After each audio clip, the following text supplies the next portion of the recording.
Ça te prend combien de temps pour écrire un mail, les mails que tu envoies le matin là en ce moment? Oh, c'est tellement variable. Au début, j'en faisais un par jour. Je crois que j'ai fait 2 ou 3 semaines tous les jours vraiment, sauf le week-end. Au début, ça me prenait peut-être entre 1 heure et 2 heures. Mais les jours où tu te sens pas créatif, là par contre, ça peut prendre beaucoup plus longtemps. Et en fait, c'est juste pénible. Tu sais, il y a des jours où c'est comme ça, tu n'as pas la créativité. La créativité, tu peux pas la commander. En fait, c'est très différent. L'énergie créative ne fonctionne pas comme l'énergie physique ou l'énergie mentale. Il y a différents types de tâches. Par exemple, faire du montage vidéo. Alors, il y a un côté créatif, mais quand on parle de montage vidéo où c'est très répétitif, où c'est faire des cuts tout le temps, rajouter des trucs, faire du drag and drop, là, c'est plutôt du travail mécanique. Mais écrire, par exemple, une vidéo, là, c'est du travail créatif. Tourner une vidéo, c'est plutôt un travail de performance. C'est comme une performance sur scène. Ça fait appel à des ressources différentes. Et la créativité, je pense que tu peux pas. Moi, j'ai essayé pendant longtemps, tu sais, je me donnais un rythme, une vidéo par semaine, ou alors allez, un email tous les jours, absolument. Et alors, au début, tu as l'enthousiasme, au début, tu es motivé, c'est la nouveauté, donc tu y arrives, tu as l'inspiration. Mais rapidement, tu te retrouves dans une espèce de sécheresse créative où en fait t'es là comme un con devant ton éditeur de texte, t'écris un truc, t'es là, c'est nul, j'efface tout. Tu réécris, ah, c'est nul. Et au bout de 3 heures, t'es toujours là et t'as rien foutu, t'as rien fait de satisfaisant. Et ça, c'est une sensation extrêmement désagréable. Et c'est pour ça que moi, je me force plus, quand il s'agit d'un travail créatif, je me force plus à être régulier. Par contre, quand il s'agit d'aller à la salle, d'aller pousser de la fonte, c'est pas du travail créatif, on est d'accord, c'est juste pousser, comme un débile. Voilà, c'est juste bourriner. Là, la régularité fait sens. Mais dès que ça fait appel à la créativité, il y a un moment, en fait, moi, je vois la créativité comme un bourgeon. Il faut que les conditions extérieures soient réunies pour que le bourgeon s'ouvre. Tu peux pas, arracher, écarteler le bourgeon pour avoir la fleur, sinon tu vas juste le détruire. Il faut que les conditions extérieures soient réunies. Et alors tu peux peut-être influencer les conditions extérieures. Par exemple, il y a des gens qui sont plus créatifs le matin que le soir. Il y a des gens qui vont il y a des gens qui vont bien travailler la nuit, par exemple, ils vont avoir plein d'idées la nuit. Tu peux aussi changer le lieu où tu te trouves. Peut-être que si tu sors de chez toi, tu vas te poser dans un café, il y a du mouvement autour de toi, il y a des gens qui bougent. Peut-être que ça va stimuler ta créativité. D'autres éléments de contexte, par exemple, tu as peut-être des gens qui vont être plus créatifs sous caféine, je sais pas. Donc tu peux influencer, mais je pense que tu pourras jamais totalement le contrôler. La créativité, elle vient par période. Tu as des périodes où pendant peut-être plusieurs semaines, tu vas être très créatif, et là, ça va être facile. Et après, tu vas traverser une sécheresse créative de 3 semaines, quoi. Et justement, je pense que la clé, c'est de ne pas se forcer. Prendre la créativité à fond, l'exploiter quand elle est là. Tu l'essors bien quand tu la sens, quand tu as des idées qui fusent. Par exemple, est-ce que ça t'arrive, toi, de ne pas réussir à dormir parce que ton cerveau, il turbine et tu as plein plein d'idées là tout d'un coup? Carrément. Et d'ailleurs, c'est relou parce que ça fait que parfois je me couche à 2-3 heures du matin, alors que moi j'aime bien dormir tôt, normalement. Enfin, j'aime bien. C'est pas que j'aime bien. En soi, j'aime bien travailler le soir justement parce qu'il y a, je sais pas pourquoi le soir j'ai l'impression d'être beaucoup plus créatif. Mais en contrepartie, le lendemain, bah, j'ai pas d'énergie quoi, parce que si je me couche à 3 heures du matin et que je me réveille en général vers 8-9 heures, il, il reste plus grand chose quoi. Euh, du coup, ça gâche la journée du lendemain. Du coup, je peux pas me permettre de faire ça. Mais ouais, je suis plus du soir, moi j'ai l'impression. Euh, y avait un truc que j'ai testé aussi. Tu sais, on avait parlé de Obsidian. Et j'ai essayé de créer du contenu, d'écrire une vidéo grâce à ça. Et franchement, il y a un truc que j'ai pas dû comprendre parce que j'ai l'impression que pour moi ça marche pas du tout. Est-ce que toi tu l'utilises aujourd'hui pour créer du contenu? Bah, c'est juste un support de notes, quoi. Après, ça dépend. T'en as qui préfèrent un cahier pour écrire la structure du contenu. Et bon, sur quoi tu bloques? Parce qu'en soi, c'est juste un éditeur de texte, quoi. C'est juste qu'après, tu as plein d'options, tu peux personnaliser le truc. Bah, quand tu vois un peu les vidéos sur YouTube et tout, des gens qui en parlent, ils disent que ça rend la création de contenu hyper facile parce que tu as ce contenu qui est lié à celui-là, ensuite qui est lié à celui-là, etc., etc. Et cetera. Et ça te fait une vidéo, tu vois. C'est un genre de truc comme ça. Ouais, mais moi, je le prends pas comme tu l'as décrit là, hein. C'est j'écris une vidéo, là, je me force vraiment à faire simple. Je vais juste faire une liste à puces, toute bête. Vraiment, c'est juste une liste à puces format brouillon. j'écris en abrégé, je me prends pas la tête, quoi. Je vais pas En fait, si tu es perfectionniste sur le plan, l'étape de la création, qui est faire le plan de ta vidéo, enfin, je veux dire, ça fait pas vraiment sens de passer beaucoup de temps là-dessus. C'est pas là que tu apportes de la valeur. C'est pas après, à moins que tu aies un format où tu vas tout scripter au mot près, machin, là tu vas écrire ton script. Mais après, si tu laisses de la place à l'improvisation, on s'en fout un peu que ton plan de vidéo soit parfait. Tu vois, si tu veux faire du contenu un peu plus spontané, authentique, brut, là c'est ce que je fais en ce moment, c'est beaucoup moins préparé que ce que j'ai pu faire par le passé. Ça n'a pas tellement d'importance. Ok. Avant, tu scriptais tout, tu m'avais dit. Bah ça c'était pour les shorts. Mais toi, je sais plus, tu les scriptais ou pas tes TikTok shorts, soit. Ouais, à chaque fois. Après, là, ça fait 200 mots, c'est assez rapide. En fait, pour les TikTok Shorts, je trouve que ça fait sens de tout scripter au mot près.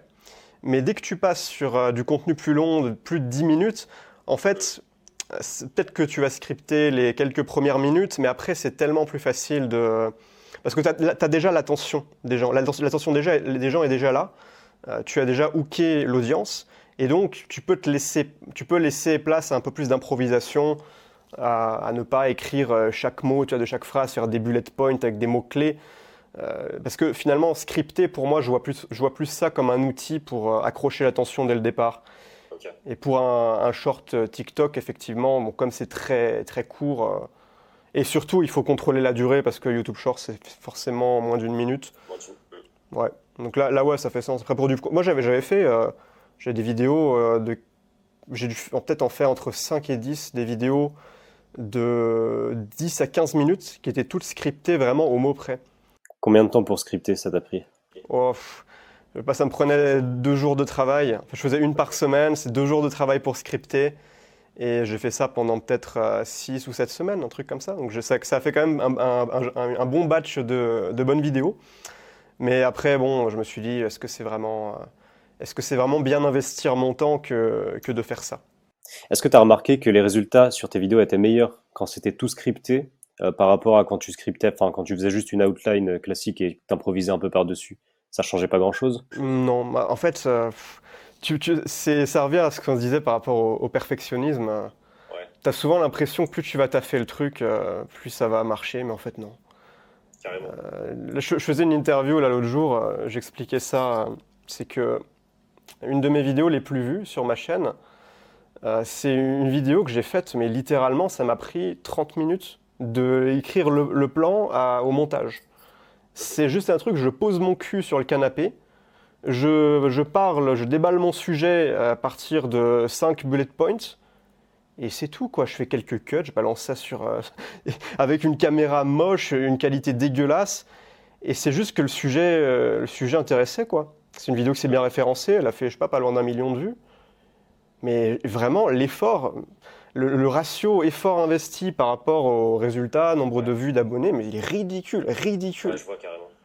Et à côté, tu as d'autres vidéos. Tu peux passer des semaines à écrire le script aux petits oignons, à contrôler chaque mot que tu vas prononcer, à faire plusieurs prises pour dire les phrases avec la plus belle éloquence du monde. Ta vidéo va flopper, les gens s'en battent les couilles. Parce que, je sais pas, le sujet n'intéresse peut-être pas. En fait, c'est une question, c'est une question de 20-80. Qu'est-ce qui est 20-80? C'est le sujet, le plus souvent. Après, bon, le script, c'est vraiment du micro-détail, quoi. Euh, voilà. Toi, t'avais fait, j'ai vu une vidéo il y a quelques mois où justement tu parlais de manière extrêmement lente. Tu avais juste posé ta caméra et tu parlais en faisant des longues pauses, des grands silences. Et comment t'avais... Que je vois de... Ouais, j'ai vu cette vidéo. Comment tu l'avais vécu ça par rapport aux vidéos que tu faisais plus travailler? Bah moi de toute façon, je l'ai déjà dit, je te l'ai déjà dit à toi, je l'ai même déjà dit sur ma chaîne YouTube. J'ai vraiment ce côté ultra perfectionniste qui me met des bâtons dans les roues. Peut-être qu'au début c'était cool parce que ça faisait que je créais du contenu de qualité dès le départ. En tout cas, j'essayais de créer du contenu qualitatif dès le départ. Mais au bout d'un moment, c'était devenu trop. Et je voulais absolument tout scripter. Je voulais que toutes les phrases soient préparées pour que toutes les vidéos soient parfaites, quoi. Et il y a certaines vidéos que j'ai fait effectivement où il y avait pas du tout de script, donc comme celle dont tu viens de me parler. Et j'ai l'impression que j'ai beaucoup plus de résultats. Non, en fait, non, je vais peut-être pas mentir. J'ai des résultats similaires quand je scripte et quand je scripte pas. J'ai fait une vidéo sur le charisme qui était hyper scriptée. Elle a fait à peu près 200 000 vues, ce qui est pour ma chaîne pas mal. Et à côté de ça, j'ai fait une autre vidéo où je racontais juste mon expérience avec un truc que j'ai vécu, qui est la dépersonnalisation. Et là, il y avait même pas d'outline, j'avais même pas fait de bullet point, rien. Je m'étais juste assis et bon, je connaissais déjà l'histoire vu que c'était la mienne. Donc j'avais juste à m'asseoir et raconter le truc à la caméra. Et ça a fait à peu près 200 000 vues aussi. Alors qu'il y avait aucune préparation pour l'une et l'autre, il y avait ouais 2 jours de préparation, quoi, 2 jours d'écriture. Là, c'est ce que je te disais, c'est le sujet. On en parlait, je crois, il y a quelques mois, là, le mot-clé charisme.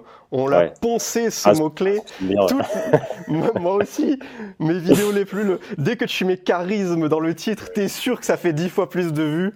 On l'a pas, on lui a manqué de respect à ce mot-clé, on l'a Carrément, utilisé carrément. en long, en large, en travers. Mais ouais, tu vois, le charisme, pour toi, ça a fonctionné. Dépersonnalisation, pareil, ça m'étonne pas. C'est un sujet assez inattendu, assez étonnant.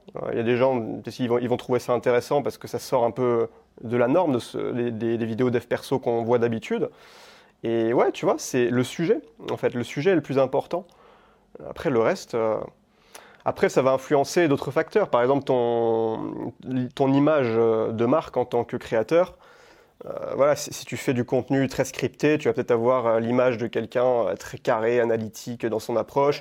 Si tu t'en bats les couilles, bah, tu vas peut-être faire autant de vues, mais tu vas avoir une image beaucoup plus relax. En fait, ça dépend aussi de l'image que tu veux enfin, que tu veux donner. Mais bon, après, ça vaut quand même plus le coup, je trouve, de s'en foutre un peu, d'être détendu. Et bah, tu peux produire plus et en te mettant moins la pression. C'est clair. Et ça, c'est intéressant aussi quand tu vois chez les Américains, par exemple. Bon, il y a aussi, moi, je regarde plus le contenu des Américains généralement, mais t'en as où leurs vidéos, c'est du développement personnel aussi, mais la réalisation, elle est ouf. Genre, c'est limite un film, un mini-film le truc. Tu vois des images du gars parfaites, super belles. Il est en train de méditer, ensuite il est en train de faire son café, ensuite tu vois ce genre de vidéo là. Et c'est du développement personnel, mais avec une qualité cinématique. Euh, et en fait, moi, quand je regarde ces vidéos-là, au début, je me disais, putain, mais c'est ouf, j'aimerais bien pouvoir faire ça, et ça serait trop bien. Mais quelques jours plus tard, enfin même c'est quelques mois plus tard, parce que j'ai continué sur un truc un peu perfectionniste, je me suis dit, est-ce que j'ai envie de faire ça tous les jours? Est-ce que tous les jours j'ai envie de prendre, allez, j'ai envie de prendre 3 4 jours à faire des plans, faire un plan à gauche, à droite, je prépare mon café, je fais le truc. Est-ce que c'est ça mon métier? Est-ce que c'est ça que j'ai envie de faire? Et en fait, j'ai réalisé que non. Moi, ce que j'ai envie de faire, c'est de parler de ce que je sais, parler de donner mes connaissances, échanger à propos de ces sujets-là, et pas forcément de faire du cinéma, quoi. Donc il y a ça aussi qui m'a un peu remis sur le chemin, si tu veux, de la simplicité.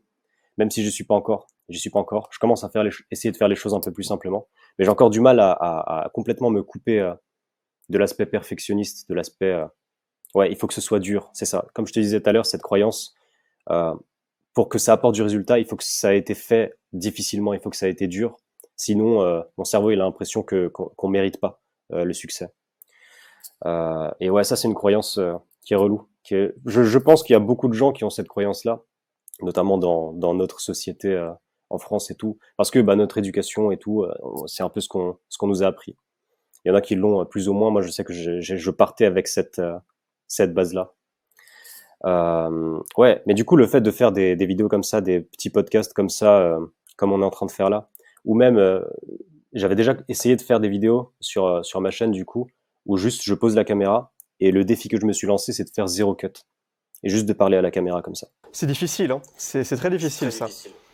Parce que quand tu parles à un humain, l'échange est dynamique. Mais quand tu parles à un objet, bah, c'est un objet inanimé. Il ne va pas te répondre. Et donc c'est toi qui dois faire toute la conversation. Et des fois c'est bizarre. C'est une question d'énergie. Quand tu parles à un objet, en fait, ton cerveau n'est pas dans le même mode psychologique que quand tu parles à quelqu'un. L'énergie n'est pas la même. Et donc c'est très difficile, ouais. Je sais pas si tu fais des lives parfois ou pas. Oh, il y a très longtemps. J'aimerais bien en faire, mais je suis une bouse en technique. Et je me suis pas encore penché sur le côté technique, là, comment mettre ça en place. Je pense que je ferai ça à un moment donné. Mais c'est un format intéressant parce que, en fait, ouais, le live, c'est que tu n'as pas le choix. Tu sais Ouais. qu'il va pas y avoir de montage. Et dès que tu es offline, par contre, parce que j'ai essayé de faire comme toi, donc de poser la caméra et de parler. Mais en fait, le simple fait que inconsciemment, tu sais que tu as le droit de te rater, de faire un cut après au montage, ça gâche tout. Tu perds toute la spontanéité parce que quand tu es en live, tu n'as pas le choix. Tu vas pas couper ta phrase. Si tu bafouilles, eh ben, tu vas te reprendre. T'as pas le choix. Comme Et dans là, la c'est vraie vie, pareil en dans fait. une interview. Là, je vais pas. Bah non, j'ai raté ma phrase. Vas-y, je redis la phrase avant. On revient 5 secondes en arrière. Non, tu vois, c'est con, ça n'existe pas.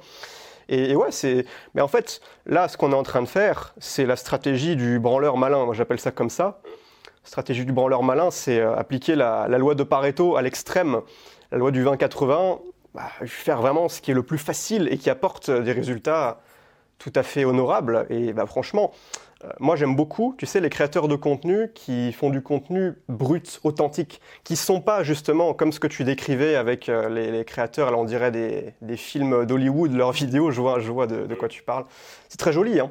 Mais moi j'apprécie plus quand c'est moche. Quand limite le mec il a posé son vieil iPhone là dégueulasse en caméra frontale parce qu'il n'avait même pas envie d'utiliser la caméra dorsale, il en a rien à foutre. C'est ce côté de balécouillisme et être vrai. Tu parles en étant toi-même.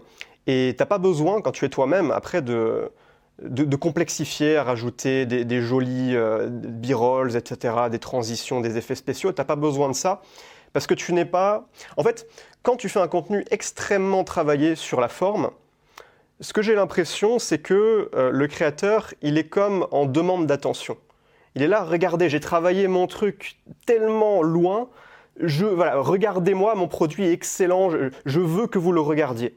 Alors que si au contraire, tu t'en bats les couilles, t'es là, bah, moi je pose mon truc là, je fais mon discours, les gens que ça intéresse, regardez, les autres qui sont là, oui, gna gna gna, à pleurnicher parce que ma caméra est de mauvaise qualité, parce que mon micro est trop... Allez vous faire foutre, voilà, tout simplement. Moi, je fais juste ce que j'ai envie de faire, ce que j'aime, de la manière dont j'ai envie de la faire, et voilà. Les gens que ça intéresse, regardez, les autres, partez. Tu sais, c'est les mêmes mécaniques que dans la séduction. Quand tu veux séduire une fille, bah, si tu es needy, elle va partir, elle va te fuir, c'est normal. Mais si tu te montres un peu plus distant, eh bien, elle va être intéressée, ça va développer son intérêt. Carrément, carrément. Je suis d'accord avec ça. Euh, ouais, il y avait même un exemple que j'aimais bien donner par rapport à ça souvent, et que moi je relie un peu à ce qu'on appelle la loi de l'attraction. Il y a plein de visions différentes là-dessus. On pourrait l'expliquer de façon logique ou de façon un peu magique, tu vois. Euh, ésotérique, tu sais, les trucs de spiritualité un peu plus perchés. Mais il y a même de façon logique, j'ai l'impression que ça s'applique à tout. Et quand tu es désespéré d'obtenir quelque chose, quand tu es désespéré d'obtenir l'attention de la fille, par exemple, en séduction, bah en fait, tu niques tes chances de l'obtenir.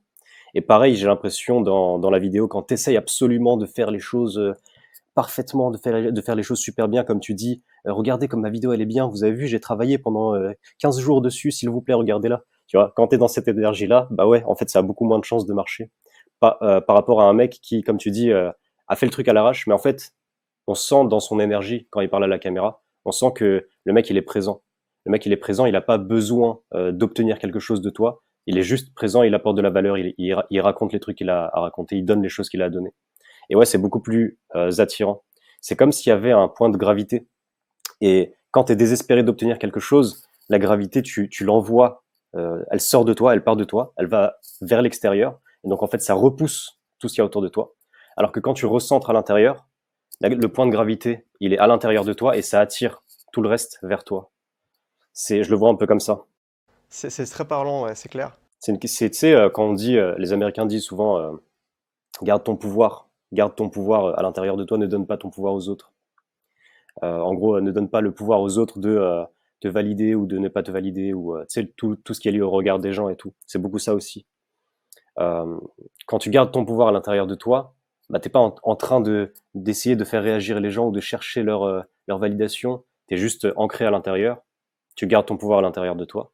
Et du coup, les choses arrivent beaucoup plus facilement. Et même toi, quand tu vas exprimer quelque chose, quand tu vas te dire quelque chose, on va beaucoup plus t'écouter. Parce que, justement, on sent que t'as pas besoin de la personne, de la validation de la personne en face. Et ça, je pense que c'est plus facile à dire quand tu as déjà une bonne estime de toi.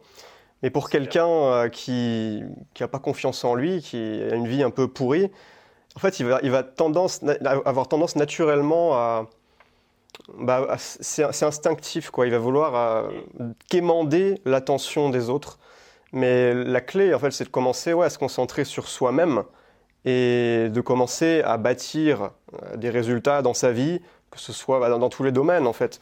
Mais commencer à passer à l'action pour avoir un réel impact et construire tous les aspects de sa vie, que ce soit niveau financier, niveau sport, physique, santé, niveau relations. Tout ça, ce qui est génial, hein, c'est qu'on peut l'améliorer. C'est que ça ne dépend que de nous.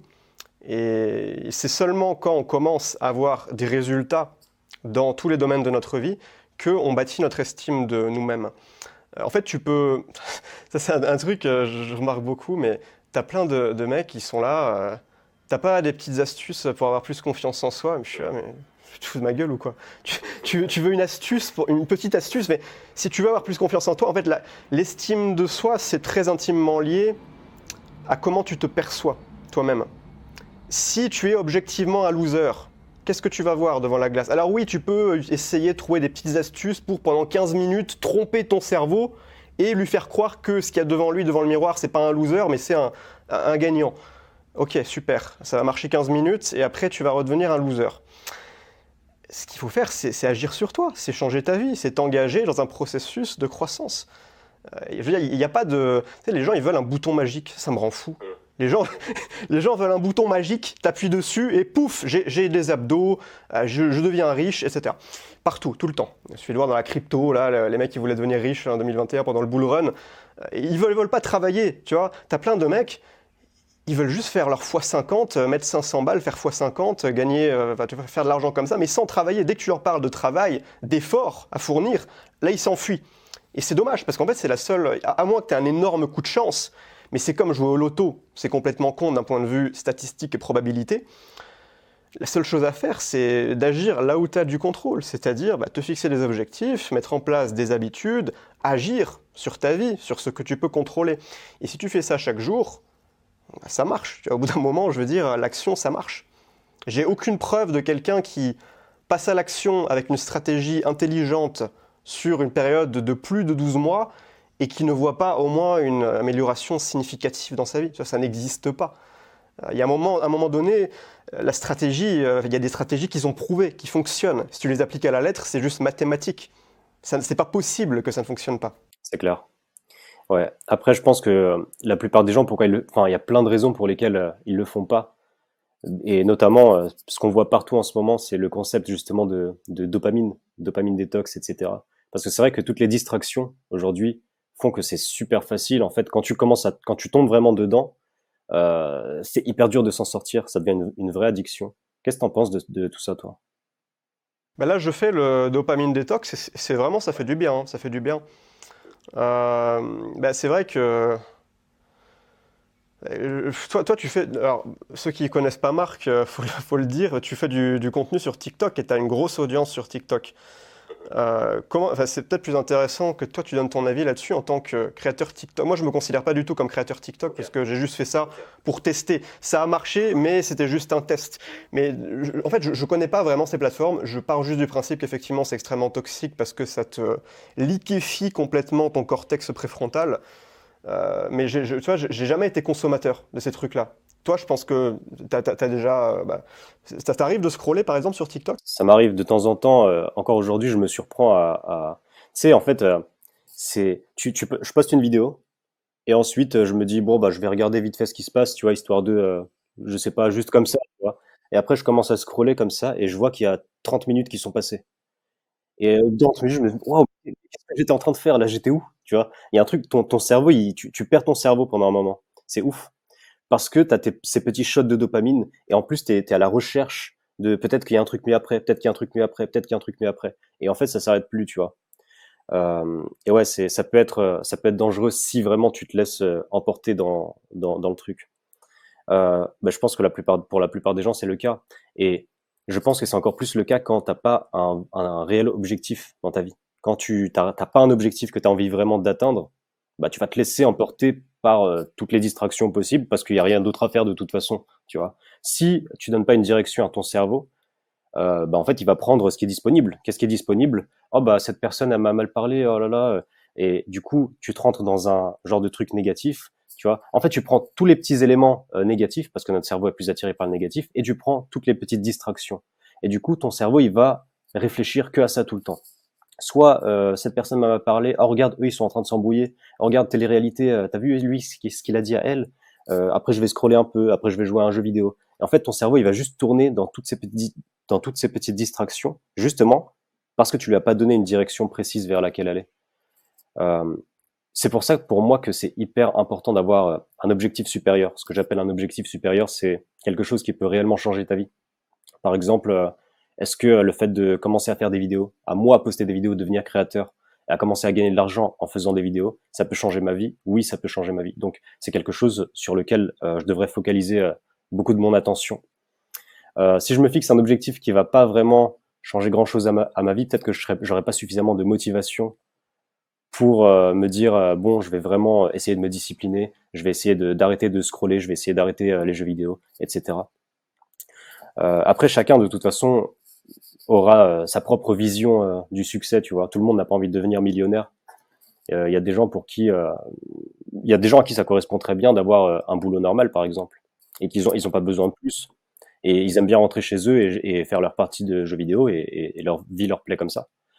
Euh, Moi, pour moi, ce serait, je sais pas je sais pas les objectifs que je vise encore, parce que j'ai l'impression qu'à chaque fois que j'atteins un objectif, je remarque, je constate que c'est possible d'aller encore plus haut, et du coup je vais encore plus haut, et encore plus haut, et encore plus haut. Et j'aime bien ce jeu-là. Le piège, c'est aussi de tomber dans on n'est jamais satisfait, ça s'arrête jamais. On en veut toujours plus d'argent, toujours plus d'abonnés, toujours plus de vues, etc. Et ça, j'ai compris que c'est pas ça qui va me rendre heureux. C'est pas l'atteinte de l'objectif en lui-même qui va me rendre heureux, mais c'est justement, bon, ça va être un peu cliché, mais c'est justement le fait d'être sur le chemin, d'être sur ce chemin-là. Parce que au bout d'un moment, tu atteins l'objectif, bah bon bah voilà, bon bah tu l'as atteint et tu dis qu'est-ce que je fais maintenant?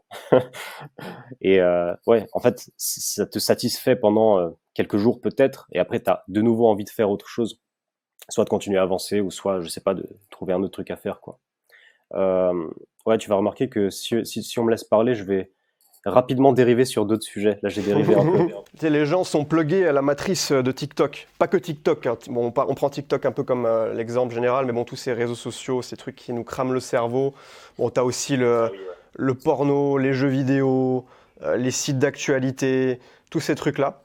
Bientôt, on aura le casque Apple sur la gueule, là, tu sais, on sera vraiment dans la matrice, vraiment. Mais c'est vrai qu'en fait, tous ces micro-contenus, quand tu t'en rends compte, euh, quand tu passes une heure, admettons, sur Instagram, tu regardes les Reels, là, comme ça. Ok, pendant une heure, tu regardes tous ces trucs-là, tu as l'impression d'apprendre des choses. Parce que le contenu que tu regardes est éducatif. Tu vois passer la gueule d'Emilio, tu vois passer la gueule de Marc, tu es là, oh, c'est intéressant, j'apprends des choses, ah ça, je le savais pas, tiens. Mais la réalité, c'est que le lendemain, de quoi tu te souviens? De rien. T'as tout oublié. T'as absolument tout oublié. Sauf peut-être si vraiment il y avait un concept ultra mémorable, mais c'est extrêmement rare. Parce que ces contenus sont tellement compactés. En fait, tu bouffes je sais pas, c'est du 60 vidéos par heure. Si c'est une minute par vidéo, et même encore, c'est plus du 30 secondes, il y en a plein que tu vas scroller avant. Tu bouffes du 100, 200 vidéos par heure, tu te rends compte? Comment est-ce que tu peux te souvenir de tout ça? En fait, ça te flingue évidemment ta capacité de concentration, ça, les études le prouvent déjà. Mais surtout, tu es dans une illusion où tu te dis, c'est bon pour moi parce que le contenu que je regarde, c'est du contenu éducatif. Je suis abonné à des comptes qui donnent des conseils sur le développement personnel, sur le sport, sur la séduction, sur le business. Mais que dalle, ça ne te sert à rien. Ça a infiniment moins de valeur que de passer 2 heures à scroller des vidéos soi-disant éducatives sur TikTok que de te plonger 2 heures dans un livre, sans distraction, sans ce shoot de dopamine qui te crame le cerveau. En fait, ce n'est pas de l'éducation, c'est du divertissement. Tant qu'il y a ce circuit de récompense qui est activé, Putain, tu sais, je dis un truc. Moi, j'ai arrêté là, les TikTok Shorts.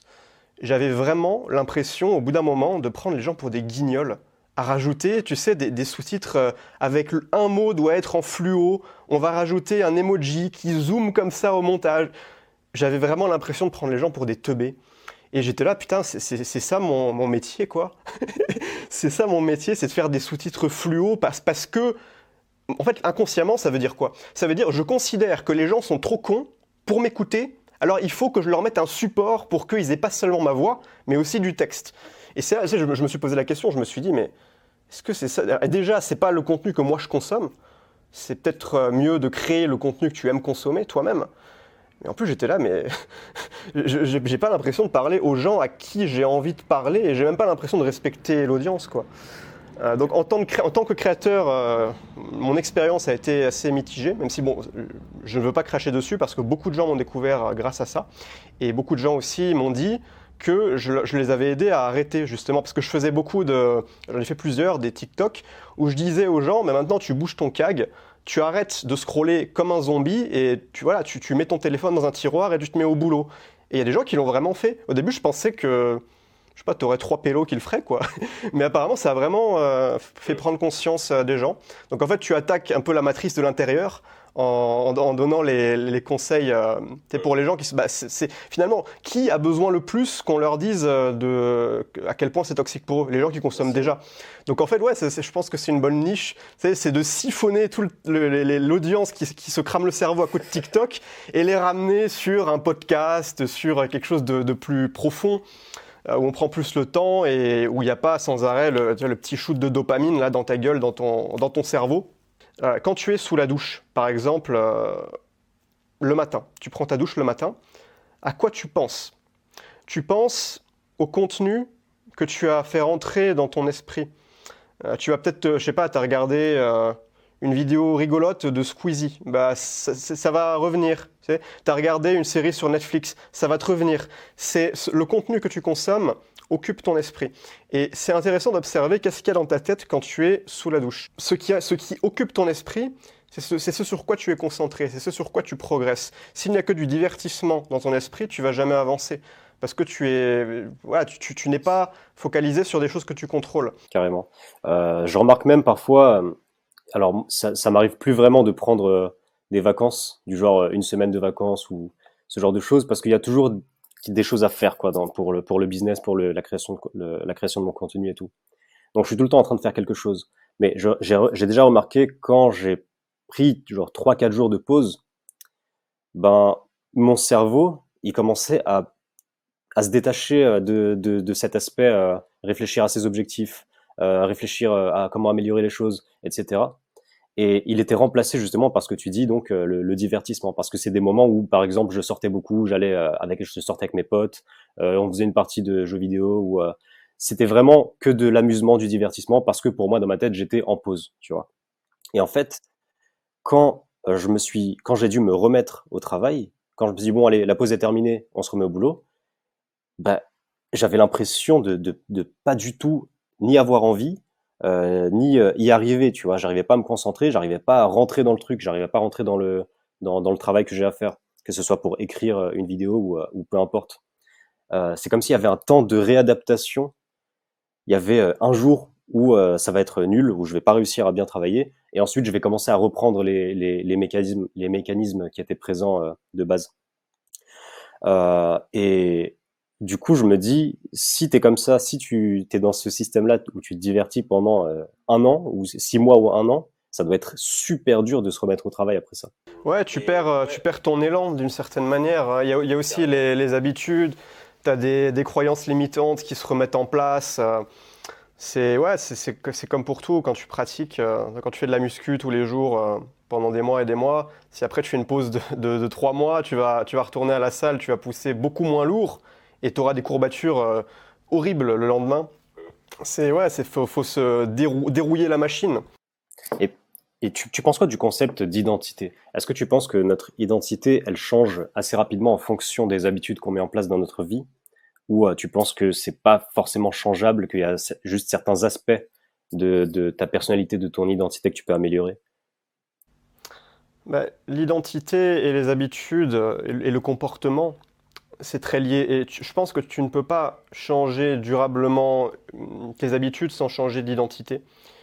Je vais donner mon exemple. Il y a très longtemps, tu sais, j'avais arrêté la clope et quand j'ai réussi vraiment à arrêter, c'était en 2016, j'étais passé avant cela par une période où vraiment tous les mois j'essayais d'arrêter, tout le temps, tout le temps, tout le temps, et j'échouais, lamentablement. Pourquoi j'échouais? Parce que j'arrêtais de tirer sur la clope, mais j'étais encore un fumeur. J'étais encore un fumeur, je traînais toujours avec mes potes fumeurs, j'avais toujours envie de la cigarette. Et c'est quand j'ai changé d'identité que vraiment ça a fonctionné. Quand j'ai changé d'identité et que j'ai écrasé mon dernier mégot en 2016, c'était une évidence pour moi que je fumerais plus. Tu vois, il n'y avait pas de question de « Ah putain, je vais essayer de tenir 3 jours là, si j'arrive 3 jours, je vais me récompenser parce que c'est un grand exploit. » Non, je suis plus fumeur. Tu vois, je suis plus fumeur. C'est un changement intérieur qui ensuite, une manifestation extérieure est provoquée de ce changement intérieur. Et ça, c'est pour tout. Là, je prends l'exemple d'une addiction par laquelle je suis passé. Mais ça peut être pour autre chose, pour le sport par exemple. Si tu es quelqu'un de très sédentaire, tu joues aux jeux vidéo toute la journée, sur ton canapé à te gaver de glace Ben & Jerry, tu pourras pas prendre du plaisir à aller à la salle si tu te vois toujours comme quelqu'un de casanier qui prend du plaisir à bouffer des chips. Il faut d'abord commencer par une transformation intérieure, par te poser des questions, par redéfinir tes valeurs, te dire mais est-ce que c'est ça que je veux? Est-ce que je veux être un gros lard qui bouffe des chips sur son temps libre toute la journée? Ou est-ce que je veux être une personne qui prend soin d'elle, qui respecte son corps? Est-ce que le respect pour moi-même, pour mon corps, est quelque chose d'important pour moi? Tu vois? Et quand tu recadres tes valeurs, tes croyances, après, naturellement, même si le sport, peut-être au début, il va y avoir de la friction, évidemment, quand tu mets en place une nouvelle habitude, il y a toujours de la friction. Mais quand la nouvelle habitude est en accord avec ton identité profonde, l'affaire est juste évidente. Il n'y a pas de question à te poser. Tu vas à la muscu, toi, en ce moment? En ce moment, j'y vais, ouais. Et il y a eu des périodes où j'ai fait de longues pauses de muscu, justement parce que j'étais très focalisé sur essayer de réussir dans tout ce qui concerne mon business et tout. Et moi, je suis quelqu'un qui est facilement obsédé par les choses. Si je suis dans le business ou dans la création de contenu, je suis obsédé par ça. Et j'ai envie de... Bah, c'est probablement encore lié au perfectionnisme. Et pareil, il y a une période où j'allais à la salle tout le temps. Mais vraiment, j'y allais tous les jours pendant à peu près 2 ans. Et j'avais atteint un sacré niveau. Et ouais, donc là, c'était mon obsession du moment à cette période-là. Et j'ai l'impression que ça switch comme ça. Je vais d'obsession en obsession. Je vais te dire, moi je considère que j'ai ce concept de roue de la vie. En fait, tu as différents domaines dans la vie essentiels qui sont tous importants à cultiver. Si tu veux avoir une vie complète, libre, épanouie, on a les finances, on a la carrière, donc ton épanouissement professionnel, on a la santé, on a les relations, on a la spiritualité et je ne sais plus lequel j'ai pas dit. Bref, on s'en fout. Je pense qu'il y a toujours un moment où tu en privilégies un par rapport aux autres. C'est jamais parfaitement équilibré. L'idéal, c'est que ce soit équilibré. Là, tu as une roue qui est ronde, qui tourne. Si tu as un total déséquilibre, admettons que tu te tues au travail, tu travailles 16 heures par jour comme Elon Musk, mais tu bouffes des pizzas, tu vois pas tes amis, ta relation sentimentale est inexistante, tu n'as rien d'autre, bah là ton truc c'est un pic, tu vois, as tout sur finance, carrière, et le reste t'as rien, donc ça ne roule pas. Mais malgré le fait que l'idéal évidemment vers lequel on veut tendre c'est une roue ronde, tu peux jamais, il y a toujours un aspect, alors ça va être souvent un aspect qui est en retard, moi je vois ça comme ça. Souvent quand tu as un aspect en retard, tu te dis ok là, par exemple, putain, ces 3 dernières semaines là, je suis pas allé à la salle de sport, bah vas-y, je vais mettre un coup d'accélérateur. Et donc tu rééquilibres. C'est un peu un jeu d'équilibriste constant où il va en permanence y avoir un domaine qui est ta priorité. Je vois pas comment tu peux avoir tous les domaines à la fois en priorité. Moi par exemple, en ce moment, mon domaine priorité, ce n'est pas le business. Pendant longtemps, très très longtemps, justement, c'était un peu trop ma priorité, le business. Mais là, justement, je lâche un peu du lest et ça m'a demandé de remettre en question beaucoup de croyances limitantes aussi. D'accepter de tu vois, faire des mois moins bons que d'habitude parce que là, je me concentre plus sur le bien-être, la spiritualité. Je fais notamment le défi de dopamine détox. Là, je prends soin de mon cerveau. Je suis aussi dans une phase de transition dans ma vie pour des raisons personnelles. Et là, je ressens que j'ai besoin de me concentrer plus sur le côté spiritualité. Et ça me fait un bien fou. Et après, peut-être que je repasserai sur les finances, peut-être que je repasserai plus sur la santé. Bon, la santé, je la garde toujours quand même assez haut dans mes priorités. Je dors toujours très bien la nuit. Le sport, là, je suis très régulier depuis un bon moment. Là, ça fait un bien 6 mois que je fais pas. Ça m'est pas arrivé de passer une semaine sans faire de sport. Là, j'y vais tous les jours. Mais tu vois, je pense qu'il y a cet équilibre-là à garder. Et alors toi, du coup, en ce moment, c'est le business. Mais du coup, est-ce que tu laisses de côté tout le reste ou tu gardes quand même un socle minimum? C'est ça, c'est ça. Donc, comme je te disais, en fait, moi, ça fonctionne un peu par obsession, c'est-à-dire que, en effet, quand je suis focalisé sur quelque chose, j'ai tendance à abandonner un peu tout le reste. Euh, D'ailleurs, tu vas me dire ce que tu penses de ça. Donc, tu parlais de la roue. Comment tu l'avais appelé, la roue de... Ok, la roue de la vie. Eh bien, j'avais vu, il y a plein d'entrepreneurs qui parlent de ça de toute façon, mais notamment, j'avais vu une vidéo de Alex Hormozy qui disait que tu es obligé d'être extrême vers une direction si tu veux vraiment accomplir de grandes choses. Par exemple, le business, tu vois. Et il y avait un gars qui montrait, tu sais, un rond justement avec une flèche par là, une flèche par là, une flèche dans tous les sens, tu vois, et toutes les différentes directions de ta vie, Je vois très bien. Le tu vois. focus, c'est ça. Ouais, C'est ouais. ça. Et en fait, t'enlèves toutes ces flèches et tu les rassembles en une et ça fait une longue flèche, quoi. Ah, c'est puissant visuellement, ça c'est très Ouais, parlant. Ouais. carrément.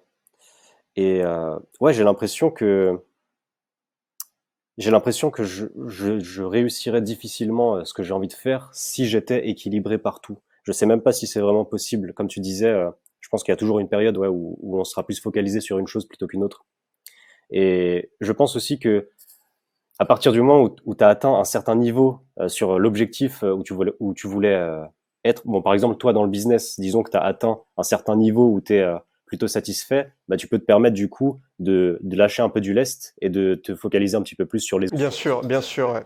Je me serais pas permis ça si j'étais au tout début, ça c'est évident, c'est évident. Et d'ailleurs, au début, je n'ai pas fait ça. Et ce qui m'a amené aujourd'hui, à force d'être extrêmement concentré sur business, finance, ça m'a amené à pouvoir me permettre de lâcher du lest. Carrément. Après, tu as aussi une autre vision. D'ailleurs, j'aimerais bien savoir ce que tu penses des aspects un peu plus spirituels des choses.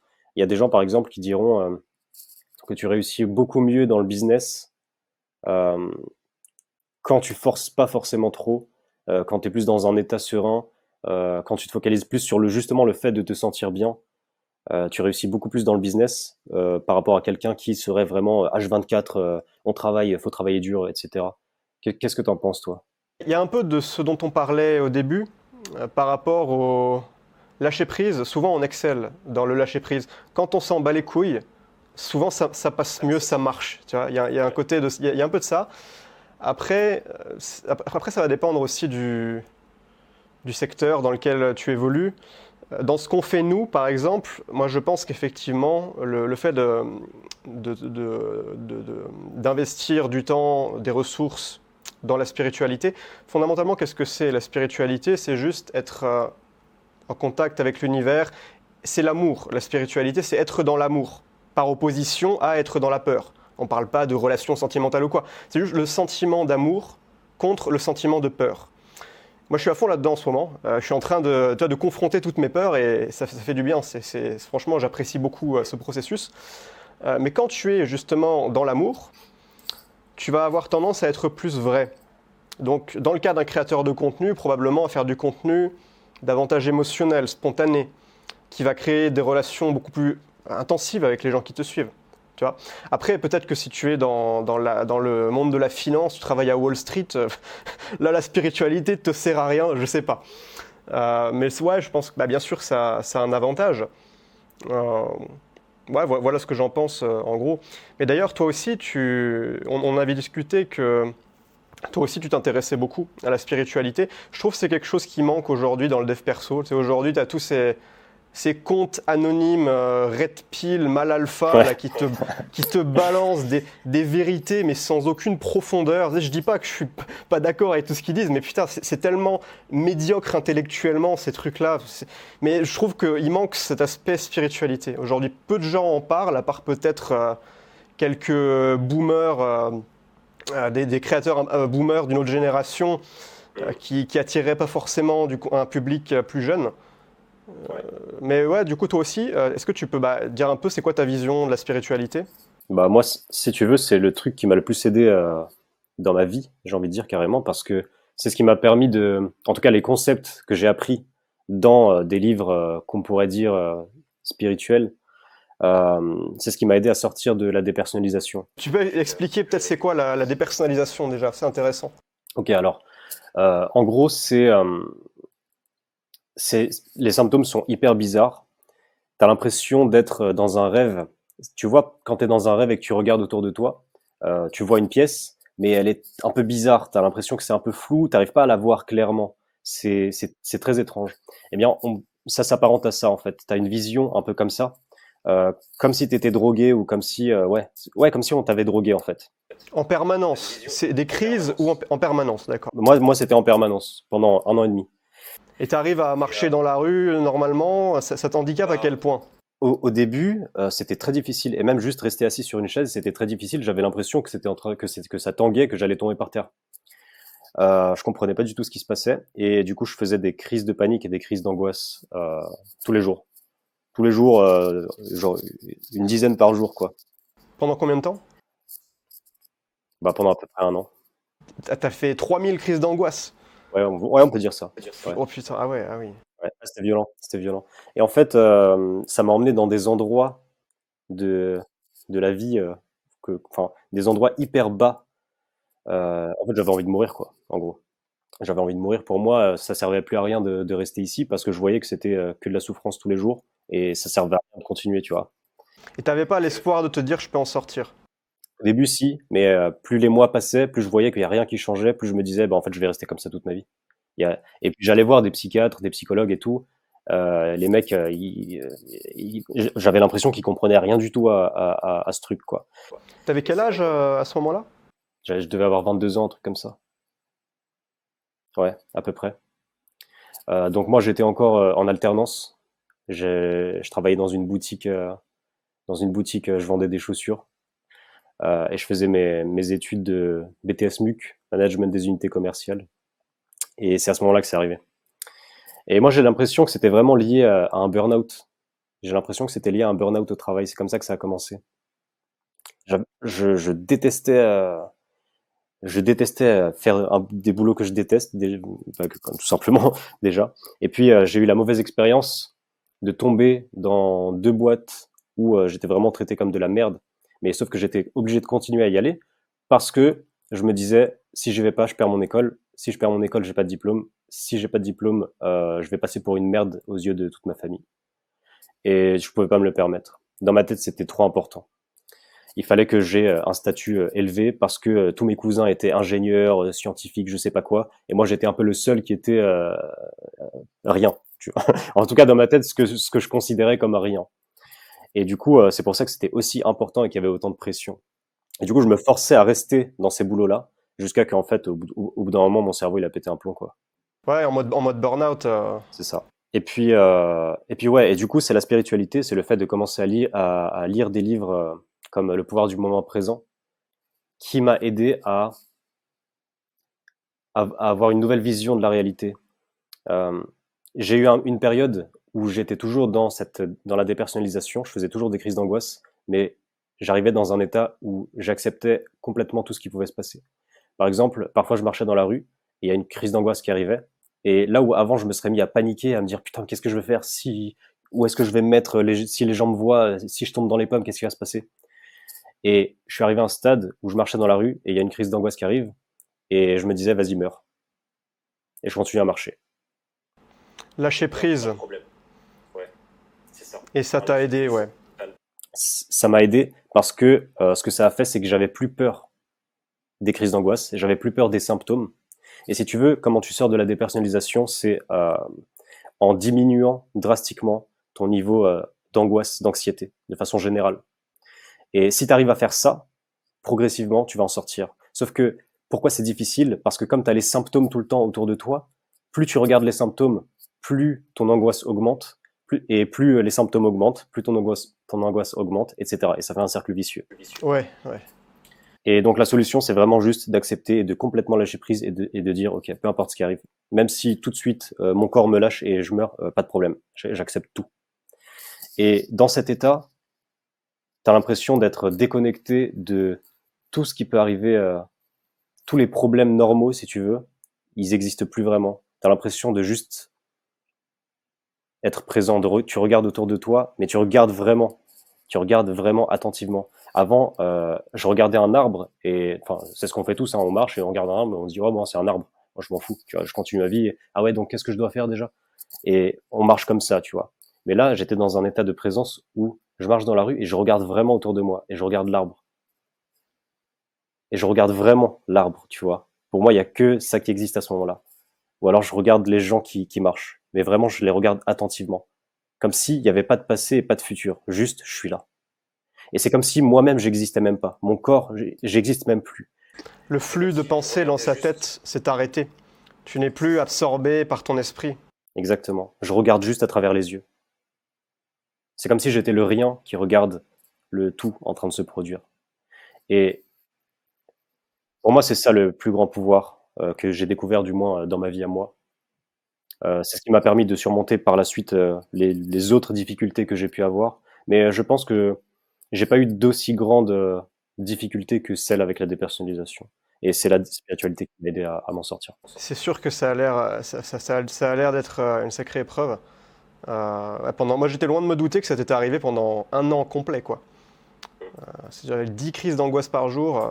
Ça m'est arrivé de faire quelques crises d'angoisse par le passé, mais c'était toujours de manière sporadique, ponctuelle. C'était jamais la routine du quotidien, quoi. Moi, tu vois, la spiritualité aussi, ça a été un des éléments qui m'a permis de changer de vie. Moi, c'était les addictions. Donc, j'ai des comportements extrêmement destructeurs. Mon identité était basée sur les addictions. Okay. J'avais même des dreadlocks, tu vois, à l'époque. Je sais pas si je t'avais dit, mais j'étais un rastaman. Il me semble que tu en avais parlé dans une vidéo YouTube. Ça me dit quelque chose. Ouais, j'étais un déchet humain, quoi. J'avais des gros jogging extrêmement larges avec des trous de clope à l'intérieur, tu sais. J'étais vraiment le déchet humain. Les addictions aussi, c'est quelque chose auquel je me suis beaucoup intéressé. Je sais pas si toi, t'en as eu des addictions. Des addictions, pas plus que ça. Un peu comme tout le monde, je pense. Ouais, si, les jeux vidéo. Les jeux vidéo, j'étais archi addict aux jeux vidéo. Parce que c'était un peu une échappatoire quand j'étais à l'école et tout, période collège, lycée, j'aimais pas tout ça. Moi, je préférais ma vie dans le jeu. Exactement.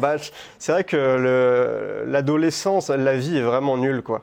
À moins que tu sois le mec le plus cool de l'établissement scolaire, si ce n'est pas le cas pour toi, la vie est nulle. Et tu vas dans ton jeu vidéo, et là, putain, t'as ton personnage, tu le fais monter en niveau, toi t'es à fond, t'adores ça, et tu deviens le meilleur, tu deviens fort. Ouais. Moi, j'étais trop fort dans Dofus, je jouais à Dofus. Tu as joué à ce jeu aussi? J'ai joué aussi. Excellent jeu, Dofus, très bon souvenir. Mais c'est vrai que dans l'extrême, ça devient très vite une addiction. Tu te construis, on parlait d'identité tout à l'heure, le problème c'est quand tu construis ton identité dans un jeu vidéo. Et je pense que l'avenir, ça va être un peu ça. Tu sais, t'imagines le métaverse, les mecs dans leur réalité simulée à travers les lunettes Apple, leur identité sera là-dedans. Dès qu'ils enlèveront leur truc, ils seront plus rien, plus personne. Plus rien, ouais.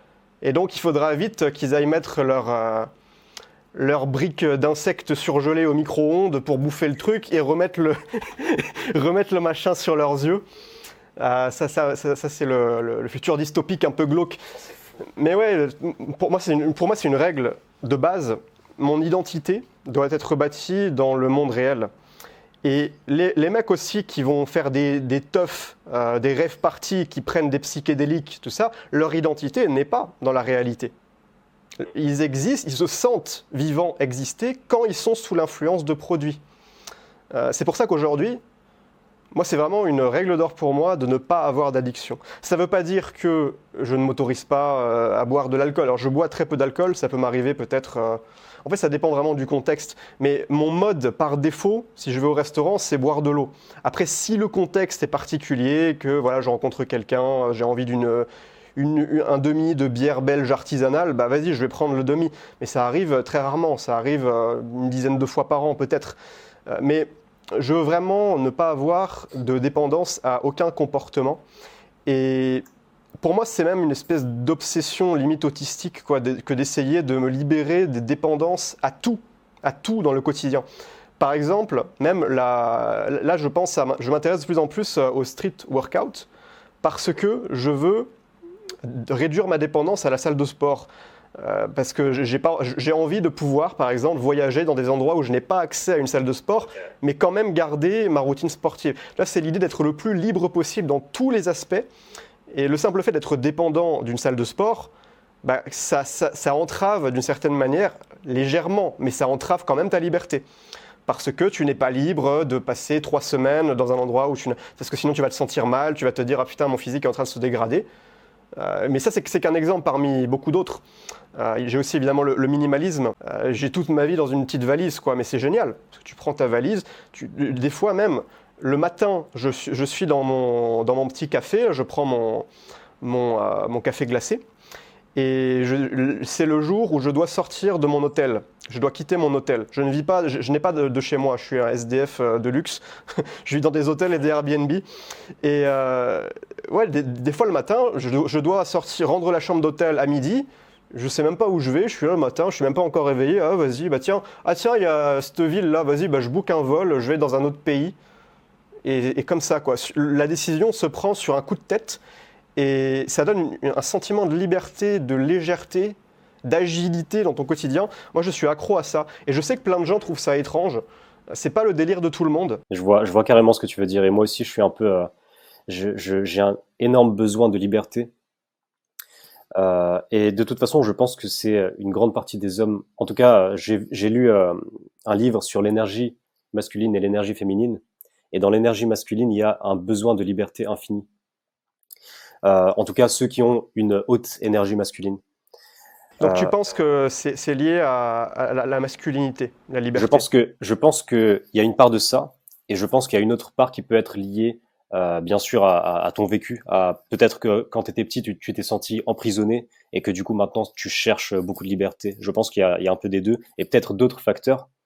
Mais moi aussi, j'ai cet énorme besoin de liberté. Et pareil que toi, en fait, j'essaie de construire des systèmes qui me permettent d'avoir juste un sac à dos et que je puisse tout mettre dedans et partir où je veux. Et ouais, ça, c'est un truc je suis sur le chemin aussi pour faire ça. Par contre, euh, j'aime bien quand je vais dans un pays, ne pas y rester une semaine ou 2 semaines. J'aime bien quand je vais dans un pays y rester 3, 4, 5 mois parce que sinon, j'ai pas le temps de m'habituer, de me créer une routine, et j'ai l'impression de devoir recréer une routine à chaque fois dans chaque nouvel endroit où je vais, si ça dure qu'une semaine, tu vois, par exemple. Ça prend beaucoup d'énergie aussi d'être tout le temps en déplacement. Mais par contre, ouais, il y a des voyages que j'ai fait avec un groupe de potes qui étaient aussi des entrepreneurs du coup, et c'était les meilleurs moments de ma vie en fait. Tu voyages solo ou avec des potes Généralement, je voyage avec des gens.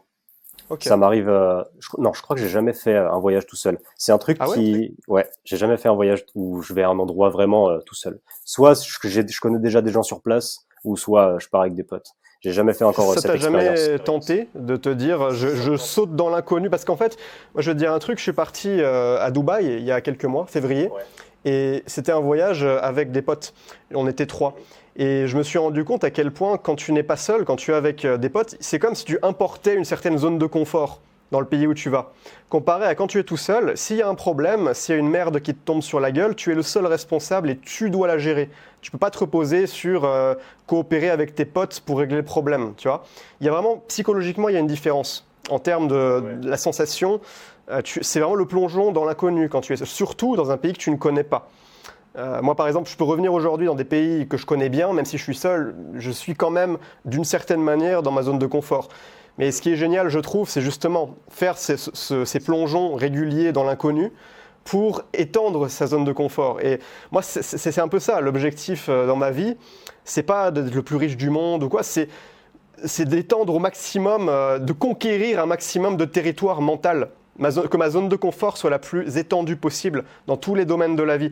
C'est une pulsion de conquête, mais de conquête mentale, tu comprends? Carrément, carrément. Et oui, si pour répondre, si, ça me tente, ça me tente. J'ai juste pas, je l'ai pas encore fait parce que on m'a toujours proposé des plans qui font que j'étais avec des gens, mais je comprends carrément le truc et j'arrive à me l'imaginer malgré le fait que je l'ai pas encore fait. J'arrive à m'imaginer la sensation que tu peux ressentir quand tu arrives tout seul dans un nouveau pays. Et c'est quelque chose que j'ai envie de vivre. Ouais. Ça doit être assez ouf. Surtout dans un pays archi éloigné, par exemple Thaïlande. Tu vois, j'ai jamais été en Thaïlande. Euh, C'est où qui te tenterait, quel pays te tenterait si tu devais partir en voyage solo? Thaïlande, Bali. Euh, ouais, je pense que c'est les deux auxquels je réfléchis beaucoup en ce moment. Thaïlande et Bali. Ouais. Après Dubaï, pourquoi pas, mais je crois que je serais plus tenté par Thaïlande ou Bali. Ouais. Dubaï, c'est sympa à voir, quoi. Moi, quand j'y suis allé, vraiment, je me suis dit, je veux pas avoir d'a priori négatif, parce que bon, tu sais, Dubaï, peut-être en a, ils ont vu, ça y est, un documentaire sur les influenceurs, et ils ont leur avis définitif sur Dubaï. Moi, je préfère éviter de me faire des idées préconçues trop rigides. Donc, je me suis dit, on va aller voir. J'avais même pas prévu d'y aller à la base. C'est mes potes qui m'ont proposé parce qu'ils y allaient déjà. Et finalement, bon, je suis resté 2 semaines. J'ai bien aimé. Alors, je dis pas que tout m'a plu, mais c'est propre. Les gens étaient sympas. Moi, j'avais un peu cette fausse idée comme quoi tous les gens étaient prétentieux, snobs. Mais en fait, pas du tout. Pas du tout. Il y a des gens de partout dans le monde. Comme j'ai dit, c'est propre. Ouais, non, franchement, j'aime beaucoup aussi les tours très hautes. Donc là, évidemment, tu es servi. Bon, après, pour vivre là-bas, faut s'en foutre de la nature, quoi. Si tu aimes les arbres, ce n'est pas le pays idéal. Mais non, c'est spécial. C'est très spécial. Dubaï, je pense qu'il faut y aller pour voir. Moi, je pense que je pourrais y vivre. C'est très cher, hein, c'est très cher. Mais pour être posé, avoir son petit confort et travailler, pour le business, c'est excellent. Il y a du réseau sur place. En termes de confort de vie, je pense que c'est plutôt bien. Après, il y a pas que ça, et bien heureusement. Et moi, c'est pas le pays qui correspond le plus à mes critères. Ouais, je vois. Il y a des gars qui font ce qu'ils appellent le monk mode. En gros, je sais pas si tu vois qui c'est, Iman Gadzhi. Vite fait, ouais. Et ben lui, en fait, ce qu'il fait, c'est que, en tout cas, il avait raconté ça dans une vidéo. Je sais pas s'il fait encore ça aujourd'hui, mais à Dubaï, quand tu vis à Dubaï, je crois que tu dois rester 6 mois par an quand tu es fiscalement là-bas. Et ce qu'il fait, c'est que pendant 6 mois, il y va, il travaille à fond, et les 6 autres mois, il travaille un peu moins, mais du coup, il bouge, il voyage, il fait ses trucs. Moi, c'est un truc que je me verrais peut-être bien euh, faire quelque chose dans ce style-là. Ouais, donc en fait, la moitié de l'année, tu es à fond sur le business. Et le reste de l'année, tu es à fond sur justement plus le lifestyle, le voyage, d'autres choses pour te créer Ouais, Ça veut pas dire que tu travailles plus du tout, mais c'est plus léger, quoi. ouais, Ça, je vois le concept, ouais. Je crois ça- que tu avais un bouquin, c'était bouquin que j'ai dû lire il y a longtemps. C'était The 12 Week Year. The 12 Week Year, donc l'année de 12 semaines. Mhm. Et le concept du bouquin, c'était en gros un plan d'action pour plier ton année de travail en 12 semaines. Ok. Et donc ça fait quoi, 12 semaines, ça fait 3 mois. C'est-à-dire que sur 3 mois, tu charbonnes vraiment en mode ouvrier soviétique. Et après, pendant les 3 quarts de l'année restant, tu fais ce que tu veux. C'est un peu le même concept, ouais. Ça te plaît, toi, ce style de travail? 3 mois tout. Non, ça me plaît bien, oui, l'alternance entre les périodes. Je fonctionne comme ça depuis toujours, hein. J'ai des périodes où je suis à fond. Quand je faisais les shorts l'année dernière, là, je travaillais jusqu'à 14 heures par jour. J'étais vraiment à fond. J'ai perdu énormément de poids. Mais moi, j'aime bien faire ouais, des sprints de productivité. Mais par contre, je n'aime pas me dire tout est planifié à l'avance. Quand je ressens le besoin de faire un sprint de productivité, moi, j'appelle ça le mode ermite. Pour moi, mode ermite, c'est vraiment, tu vas prendre maximum, grand maximum 2 semaines, sinon après tu deviens taré. Et pendant ces 2 semaines, toute ta vie est dédiée à un objectif court terme et tu lui éclates la gueule à l'objectif. En 2 semaines, tu fais que ça, que ça, que ça. Tu manges 2 repas par jour seulement, tu prends pas de petit déjeuner, tu fais le jeûne intermittent. Vraiment, oui, voilà. Et si tu fais ça trop longtemps, tu deviens fou. Mais si tu le fais seulement une semaine ou 10 jours, tu peux vraiment accomplir des mois de travail en seulement une semaine. Et moi, j'aime bien faire ça quand j'ai un objectif précis, mais c'est pas quelque chose, je vais me dire, ah bah tiens, ça va être de janvier à mars chaque année. Moi, j'aime bien la spontanéité. On a cette spontanéité qu'on peut choisir, bah, c'est aussi la liberté pour moi. À partir du moment où tu te dis de telle date de l'année à telle date de l'année, je vais faire ça et le reste de l'année, je vais faire ça, tu perds en liberté. Parce qu'il y a une contrainte. Et peut-être que sur le moment, c'est pas ce que tu auras envie. Donc, je préfère laisser la spontanéité. Ok, je vois. Donc ouais, toi, c'est vraiment la liberté ton truc. Ouais, ouais, bah c'est question de. C'est la boussole des valeurs, là. On a tous une top valeur. Bah, pour beaucoup, c'est la liberté, j'ai l'impression, hein. Hmm. Ouais, ok. Toi aussi, c'est la liberté. Je pense. Je pense que c'est la liberté, carrément. Mais ouais, ça se reflète dans tous les aspects de ma vie. Je déteste quand une personne, par exemple, quand je suis en couple, j'ai beaucoup de mal quand je sens que la personne est dépendante de moi, tu sais, un peu en mode dépendance affective. Ça me fait rapidement fuir. Et j'ai l'impression que c'est pareil avec tout. Si je sens que je suis bloqué dans un truc, qu'il y a une obligation, que je suis obligé de faire quelque chose, ça me donne envie de fuir. Euh, c'est pour ça que je pourrais pas avoir un job normal, être salarié ou quoi que ce soit, parce que c'est des horaires. C'est un gars qui me dit tu viens à 8 heures et tu pars à 17 heures le soir. Moi, j'arrive pas. J'ai beaucoup de mal. Et il y a certaines personnes qui vont dire ouais, il est feignant ou je sais pas quoi. Je le vois pas du tout comme ça, parce que moi, je peux me donner la contrainte. Je peux me dire je vais décider de me réveiller à 8 heures et de travailler toute la journée. Ça, j'arrive à le faire. Mais si c'est quelqu'un d'autre qui me dit de le faire et que je suis obligé de le faire, j'arrive plus.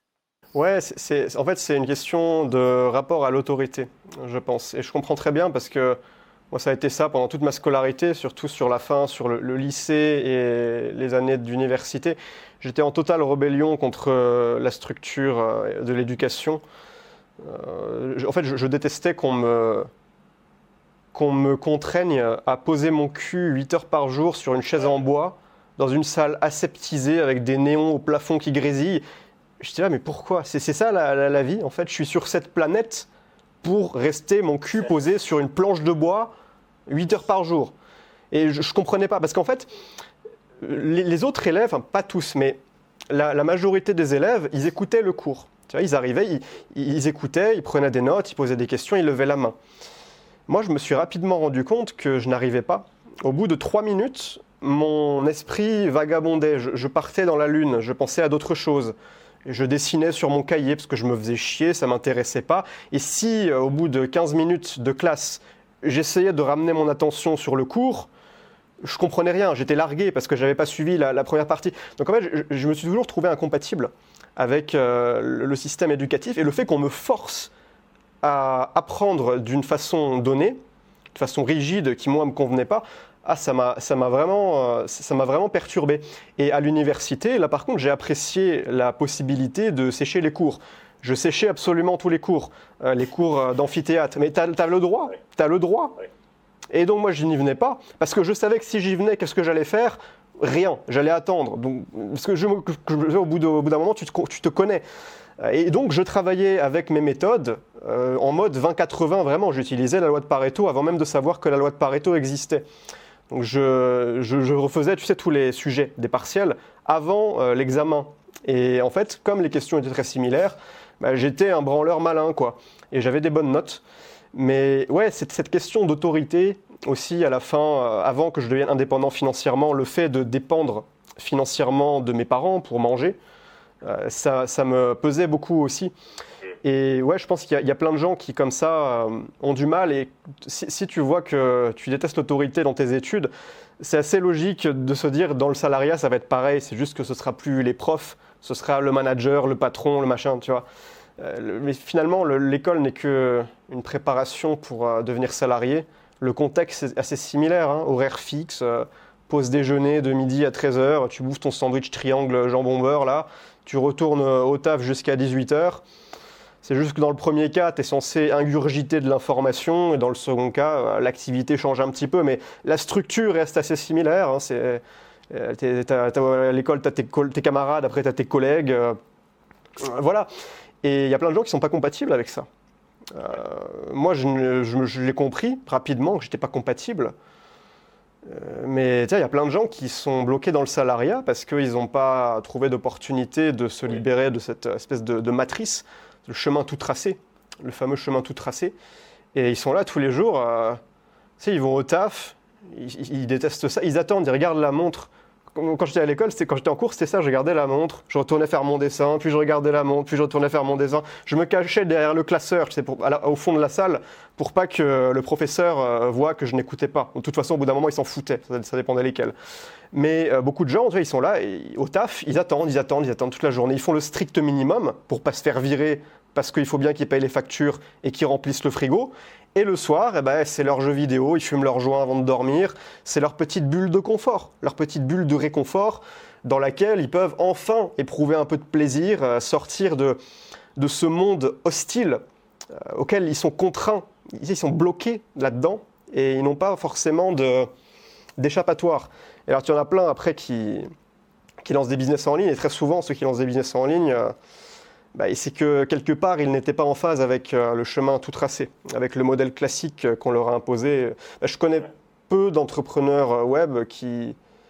J'en ai vu quelques-uns, tu sais, souvent les entrepreneurs web qui étaient des bons élèves à l'école, tu sais, c'est ceux qui vont au séminaire où tu sais, on saute sur place, on fait des massages à son voisin, on met de la musique électro, là. Ce genre j'ai jamais fait, j'ai toujours trouvé ça extrêmement malaisant et j'ai un grand respect pour les gens qui font ça. Ça ne me pose aucun problème. Les gens font ce qu'ils veulent, je ne les juge pas. Mais moi, j'ai toujours trouvé ça. Je me suis vraiment jamais vu dans ce type d'événement et je fais jamais d'événements comme ça. Ça me paraît. J'aime pas l'effet où tu sais, t'es fondu dans une masse et il y a un gourou sur scène là. Qui fait son speech, il est là à motiver tout le monde, et toi, tu es là comme un adepte à boire ses paroles. J'ai des potes qui m'avaient proposé d'aller à l'UPW de Tony Robbins. Bon, je m'étais dit pourquoi pas, mais bon, c'était assez loin quand même, donc j'y suis pas allé. Mais j'aurais bien voulu juste faire la marche sur le feu, tu sais, marcher sur les braises. Ça a l'air d'être une bonne expérience. Qu'est-ce que tu penses, toi, de les séminaires que tu as déjà fait? Tu aimerais bien faire ça? Est-ce que ça te parle comme approche? Ouais? J'ai déjà fait ça, ouais. Si tu veux, c'était le tout début quand je venais de découvrir le développement personnel. J'ai fait 3 trucs. Non, c'était après la phase dépersonnalisation. Il y a eu le deuxième arc. C'était quand ma copine m'a quitté. Et à ce moment-là, en fait, moi, je comprenais, j'ai réalisé que je comprenais rien aux relations parce que j'avais l'impression d'avoir tout bien fait et elle était partie quand même. Du coup, moi, j'étais hyper triste et tout. Et après, je me suis un peu repris en main et je me suis dit, bon, maintenant, je vais apprendre comment on fait. Je me suis inscrit à un coaching de 3 mois avec un gars qui est spécialisé du coup dans tout ce qui est relations et tout. En même temps, en parallèle, je me suis inscrit à un cours de théâtre et encore en parallèle de ça, je me suis inscrit à un séminaire du coup, comme ce dont tu parles, de 3 jours. Du coup, c'était le début. Dès le début, en fait, j'ai fait fort. Je suis allé à fond, tu vois.